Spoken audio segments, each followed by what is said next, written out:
আমি তো সচরাচর ইউরো ইউএসডিতে ট্রেড করি। আপনি যেহেতু গোল্ডে ট্রেড করেন, আপনাকে গোল্ডের চার্টটাই দেখাই, আমি যেটা নিয়ে এক্সপেরিমেন্ট করছি বর্তমান সময়ে। মেটালস, সিটি মেটালস, হ্যাঁ, গোল্ড, এটাকে আমরা 1 মিনিট চার্টেই নিই। অলরাইট, এবার আমাদের গোল্ডের একটা ইন্ডিকেটর নিব আমরা। অলরাইট, আচ্ছা, আমাদের একটু সমস্যা হয়ে গেল, বুঝছেন? আমাদের টেমপ্লেটটা চেঞ্জ করতে হবে। আচ্ছা, এটাই নেই, আমরা ইউজ করব গোল্ড।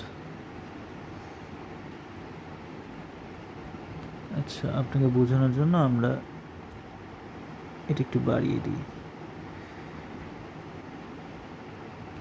Alright, nice. তো এই যে দেখুন, এই অ্যারোগুলোই আমাদের এন্ট্রি পয়েন্ট। এগুলো সাডেনলি চলে আসে চার্টে।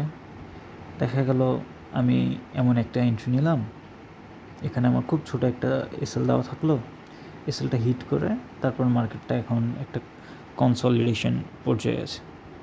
এই অ্যারোটাতে আমি এন্ট্রি নিলাম, এসএলটা হিট করার পর একটা কনসলিডেশনে এটা চলে গেল। কিন্তু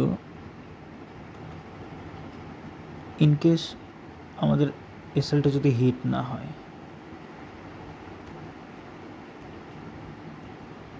তাহলে দেখুন এখানে আমরা মোটামুটি একটা ভালো মুভ পাচ্ছি। এই সিগন্যালে যদি আমাদের এন্ট্রি থাকে,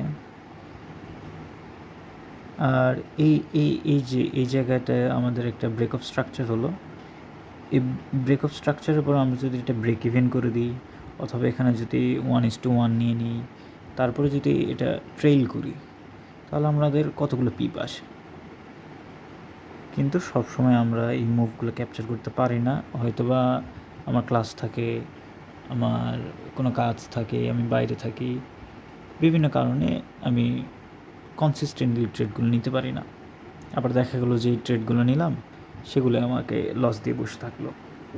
তো আমার যেহেতু ক্যাপিটাল শর্টেজ আছে, আমার ক্যাশ ফ্লো নাই, আমি কনসিস্টেন্টলি এই কাজগুলো করে যেতে পারি না।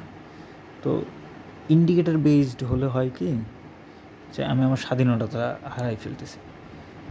তো এক্সপেরিমেন্ট চলছে, করছি, পজিটিভ রেজাল্ট আসছে। ক্যাপিটালটাই মূলত আমাদের সমস্যা। ক্যাপিটালটা হলে ইনশাল্লাহ we can achieve some good results.